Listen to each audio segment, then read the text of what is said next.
When a couple's looking for help and they go to try and seek out counseling or therapy or something along those lines, some derivative of that, they inevitably, at least a pretty big statistical number of them, encounter a mistake that therapists make, coaches make, counselors make, that end up putting the betrayed spouse in a position of almost feeling offended, feeling angry, feeling upset.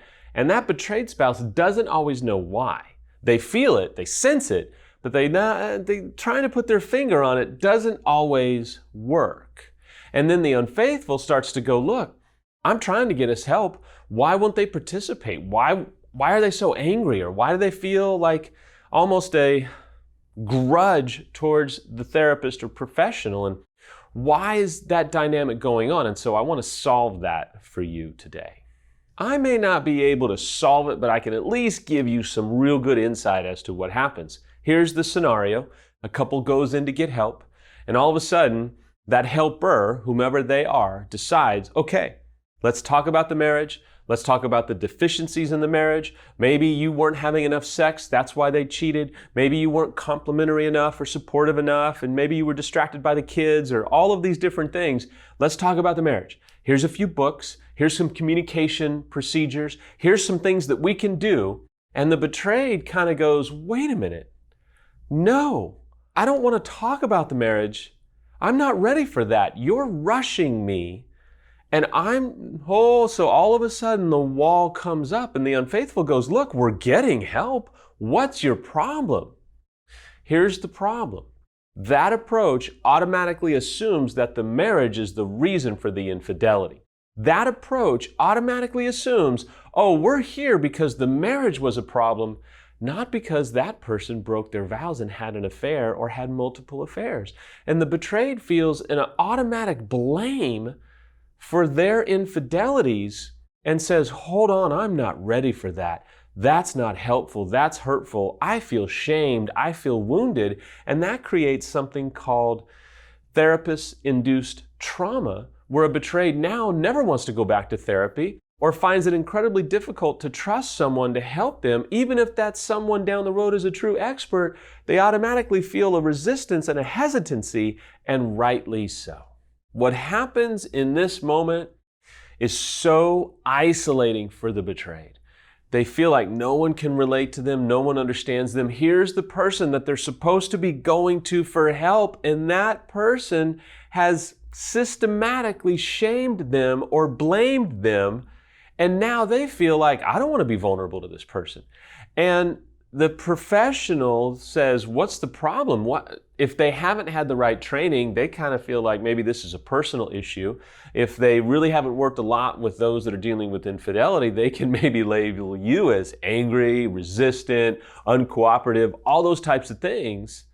And now we've got bigger issues, right?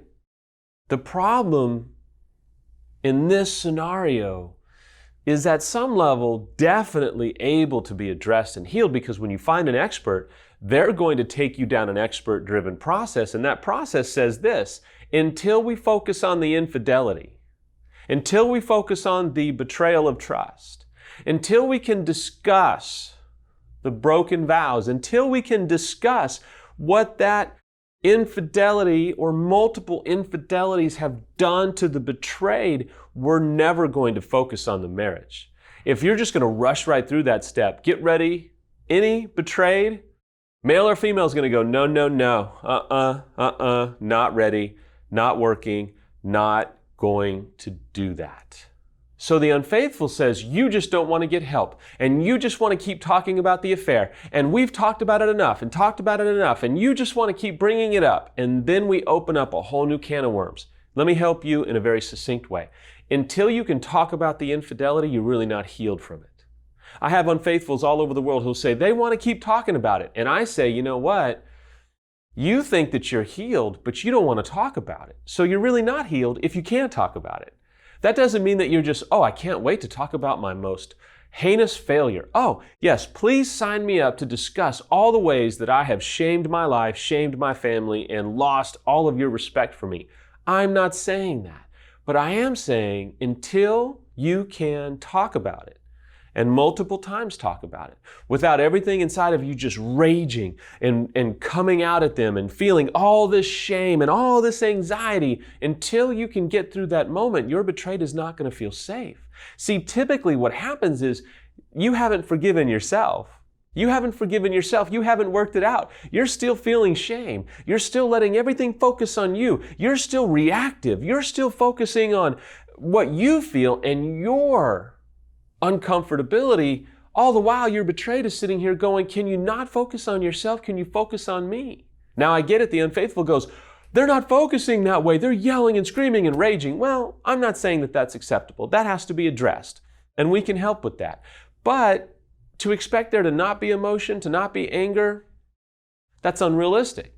So you say, okay, well, Sam, it's been 3 years. Well, what help have you received in the last 3 years? If you've done expert-driven help, and if you've really worked through some things, and if they're still kind of raging and lashing out, sure, that has to be addressed.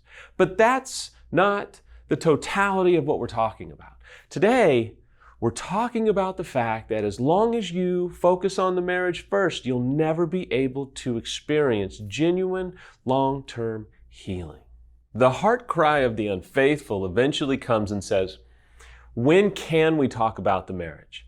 When can we talk about some deficiencies that I felt? Now, there's a small faction of you that says, I can't believe, Samuel, that you would say that. I deserve death. I should not have any desire for any improvement in our marriage whatsoever. And let me just say to you, I'm sorry, I disagree with you because I don't believe your spouse was perfect.